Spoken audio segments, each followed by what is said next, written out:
Anime elitists. These highly toxic, cancerous beasts love lurking around in those places, and there's absolutely nothing and they to do about need it. to shut the Nor will fuck they ever up. feel I like can't changing. stand They love lurking around in those like places. this. There's If you many guys different can't anime tell, fans my that kind of can be a because little I bit know they too never much, feel like but the changing. one People that who personally feel- I can't stand, and I know a lot of you can't stand either, are the elitists.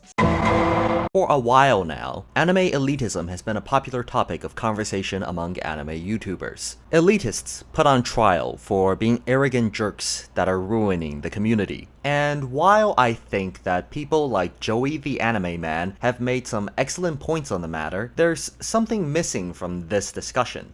An actual elitist's point of view. Not to say that elitists are all innocent, but you can't have a trial with no defense. It's unfair to judge a whole subculture of people based on stereotypes. So I figured I'd offer my 2 cents. You know, as a bona fide elitist. I've got a big anime collection and an even bigger ego. I think I've got better taste in anime than others, and I go out of my way to show it. That's the kind of person I am. There's no denying the tension between elitists and casuals, but it's not as black and white as some people tend to think of it as. The anime fanbase contains a broad mix of people with many different levels of experience from all walks of life. There are people who have watched 5 anime that are hanging out in the same forums as people who have watched 2,000 anime. And while this diversity is in many ways a strength, it also leads to misunderstandings. Rather than malice, our conflict stems from a cultural divide. The way that elitists like to patronize and provoke one another can be degrading to casuals, like they're being attacked. And the carefree attitude casuals have toward anime can feel flippant to elitists, like the anime they care deeply about are being diminished. Neither side is really willing to talk to the other, so grudges brew and misconceptions form. In this video, I hope to explain exactly why anime elitist culture is so prevalent, why elitism can be so upsetting to some and inoffensive to others, and why elitists and casuals just can't seem to see eye to eye on anything. Let me start by pointing out that elitism is inevitable in any medium. It's a natural consequence of knowledge acquisition. The more adept you become at a subject, the more you elevate yourself above your peers. It's natural to get big-headed. Humans are prideful creatures, and you know what? I honestly think there's nothing wrong with that. Studying anime is hard work. You serious?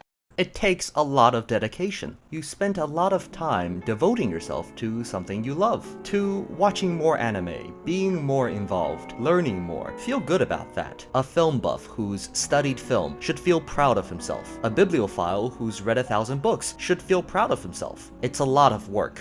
Work most other fans don't put in. If we acknowledge anime's artistic potential as a medium, why shouldn't we be proud of studying anime? I've learned Japanese, studied history, filmmaking, screenwriting, aesthetic theory, read dozens and dozens of books, all to learn about anime. I've deciphered codes and translated books. For me, it wouldn't be humble to say, I'm just another anime fan. It would be degrading to myself and all the people I learned from. No opinion can be objectively correct, but some can definitely be more informed. Famous Disney animator Ollie Johnston wrote a book, The Illusion of Life, where he pours his heart out about the art of animation. If I said that reading his book did nothing to improve my understanding of anime above anyone else, that's a terrible insult to the book. And I'd just be stupid. That book cost 40 bucks. If I didn't learn anything from it, that's just wasted money right there. For sure, humility is a virtue, but so is self-respect. I won't hesitate to criticize others' tastes or point out mistakes I see. Not necessarily because I think my opinion is the only one that matters, but because I want that conversation. I want to hear what they have to say in defense. And sometimes I want to flaunt my knowledge a little. I'm only human. Of course, elitists should absolutely keep an open mind and be receptive to criticism. Confidence doesn't justify being an ass. But at the same time, what others see as arrogance, I think is just healthy self-esteem. I might not be a better person, more successful, more charismatic, or as ruggedly handsome as Joey the Anime Man, but I absolutely have a more nuanced understanding of anime. And there are of course people that surpass me. I do not think of that statement as derogatory. That's not an insult insult to Joey. I admire the man, but I think that's the truth. As anime fans and nerds in general, I'm sure we've all had self-confidence issues. I don't think it's right to criticize people for just being proud of themselves. In most other art fields, no one has any problem with elitism. Art critics, film critics, book critics, all elitists that are widely accepted and celebrated even for having self-important taste and criticizing others. Hell, Gordon Ramsay built a television career off of being condescending. He's so critical he brings people to tears. I've never met an anime elitist at Gordon's level. So why is it so different in anime? I think the reason is because anime has for a long time been a less respected art form, and the even playing field is what draws a lot of casuals in. You don't have to take it so seriously, there's less room for judgment. We're all watching trashy Chinese cartoons anyways. We're used to taking criticism from people we know are above us, teachers, parents, bosses, but when it comes from a perceived equal, that just feels like a personal attack. What right do they have? Where's your degree in anime studies? However, as anime becomes a more respected genre, it's natural that the biggest nerds will take it more seriously, as an art form to be analyzed, criticized, and broken down, and that creates a big disconnect with the casual side of the fanbase. Behaviors themselves can lead to friction. Elitists are known for their condescension, and that's what's so infuriating to so many casuals. That smugness that your favorite anime is garbage talk. But actually, most other elitists enjoy this provocative attitude. Not just because we were raised on anonymous image boards where this sort of thing is the norm. We like condescending to one another and picking fights because it lets us put our knowledge to use and encourages discussion. When someone says, "Why are you watching this anime? It's terrible," it's not an insult, it's a challenge. For the most part, as elitists, we're well equipped to fend off attacks on our opinions. I remember once, about a year ago, at Anime Expo, I was drinking with my friend Digi and Josh, writer of the blog Wave Motion Canon, big elitists. At one point, the conversation turned to the movie Your Name. I mentioned that I was a huge fan of the movie, and I thought it was the best anime movie of the decade. Josh's immediate reply was roaring laughter. "You like that movie?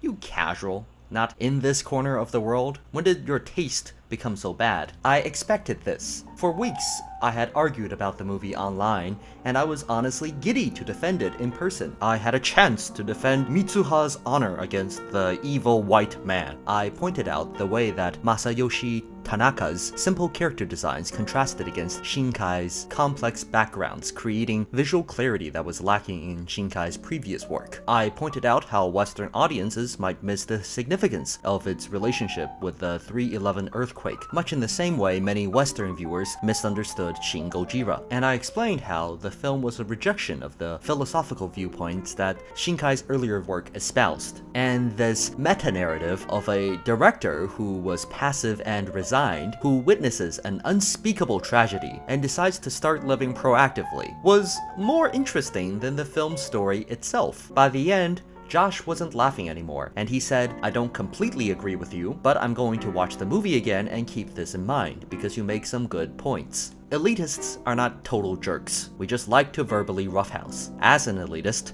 I want my ideas to be criticized and challenged. I take no personal offense to condescension because I have the weapons to fight back. Now imagine an anime casual who watched Your Name. Just like me, they were moved to tears and thought it was the best anime movie ever. Then some elitist comes up and says, "Your Name sucks, it's a terrible movie, Shinkai is an overrated hack, and the plot is filled with holes. Only little kids like this movie." The elitist is just fishing for a fight, but the casual has none to offer. They lack the knowledge and arguments to defend their opinion, so it's just one-sided bullying. The casual feels really bad. This is a movie that he felt a real connection to, and now this elitist is delegitimizing his experience, making fun of this genuine emotional connection he had. The casual comes away from the experience thinking, elitists are all assholes. It's a disconnect in communication. Experience levels can be hard to gauge. Casuals can be very enthusiastic about what they like, and those kinds of people are often the most fun to argue with. Elitists don't always realize they've gone too far until the damage has already been done, and many of them since they were in the community first, don't feel like changing for the sake of casuals. And this isn't to say that elitists don't go out of their way to spite or dismiss or intentionally drive out casual fans. But I don't think that's all elitists. Being a jerk isn't exclusive to people who've watched 1,000 anime. Lost Pause complains about elitists being rude, making generalizations, and telling others what to do.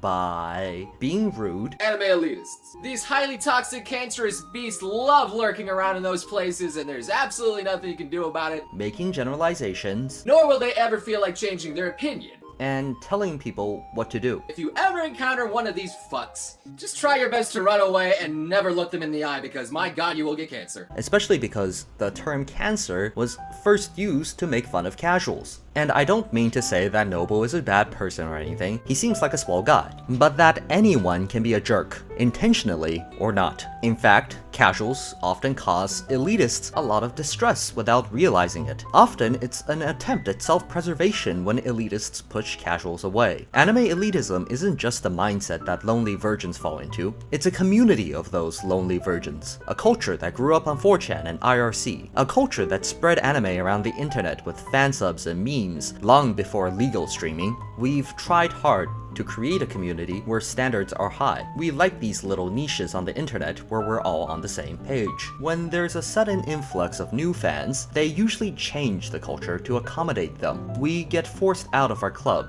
so to speak. We're scared of casuals. A few years ago, I was running this convention panel on JoJo's Bizarre Adventure at Anime Weekend Atlanta. This was right around when Season 2 of the anime started airing. In the past, I had been a big part of the community and helped get the manga translations out back when the manga was fairly unknown. I was looking forward to being able to talk to other fans about art evolution and history. But once we got to the Q&A, all the questions were about what's your favorite ship and why is Caesar so sexy? And I realized that the JoJo fanbase had changed. I didn't fit in anymore. I couldn't help but feel a community I was involved in was co-opted by a horde of casuals. This sort of thing happens all the time with fan bases. Very often, the first response to news of an obscure manga getting an anime adaptation is, oh god, why? The anime-only fans are going to be intolerable. A lot of us elitists are bitter over this sort of thing. We might have been a core element of the community in the past, but the people who are going to shape the anime community for years to come are people like Joey or Noble or Gigak or whatever, casuals who don't share our values and often call for our expulsion. Elitists feel like casuals are trying to replace them. No wonder they're hostile. Perhaps there's no better example of this friction than the Western manga community. See, the community has always had a core of veteran elitist fans who scanslate a lot of manga, because only people with autism and huge egos bother putting in that much effort. Some of these guys are so arrogant it even bothers me. And they have weird interests. Many of them have strange fetishes. Most are brutally honest, and they tend to communicate in a mix of obscure anime references and wildly offensive jokes. Sometimes a blender is involved, so there's a lot of tension with new casual fans who are just discovering manga and who aren't huge fans of bizarre hentai and don't like the language or exclusionary attitude. And they often complain, and elitists respond by playing practical jokes like crashing servers or replacing manga with pictures of gaping. It's a mess. On the elitist otaku side, they're thinking, this community exists because of us. We put all the work in.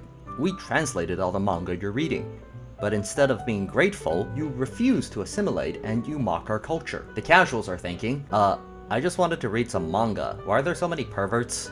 This is making me really uncomfortable. Can we ban them? It's a cultural clash, and both sides think they're right. That's why I'm not a fan of vilifying either, because I think all perspectives have something to add to this conversation. And that's the issue with this anti-elitist slant on AniTube. When you begin to consider yourself a victim, you look for a perpetrator. You look for someone it's okay to attack or to hurt, and it becomes an us versus them mentality. You stop thinking about what their motivations might be, or why they might feel this way, and you just paint them as assholes. That's not a foundation for healthy discourse. I think elitists have a lot to offer casuals. They can help inform casuals, help them to understand and digest the anime they watch. I think casuals have a lot to offer elitists. After all, for the most part, Anime is not made for elitists, and understanding casual reaction is a crucial part to understanding the impact of anime. Elitism is just another form of healthy, honest self-expression. This negative image has to change. I would hate to see fledgling elitists being shamed into hiding their knowledge, or debates being stifled for fear of looking elitist. I don't know if there's any permanent or easy solution, but in the end, a little bit of understanding goes a long way. I admit, as an elitist, my perspective may be limited, and I will be more than happy to hear what casuals have to say on this topic. Elitists like me can probably be a little more open and a little less openly hostile. Our social skills aren't great, I admit, and we should work on that. Casuals can perhaps learn to integrate, and instead of spiting people who like to banter, maybe try to educate themselves. After all, there's nothing more satisfying than proving a condescending elitist wrong. But above all, we need to recognize that the biggest barrier to people getting along is simply the tendency to blame others.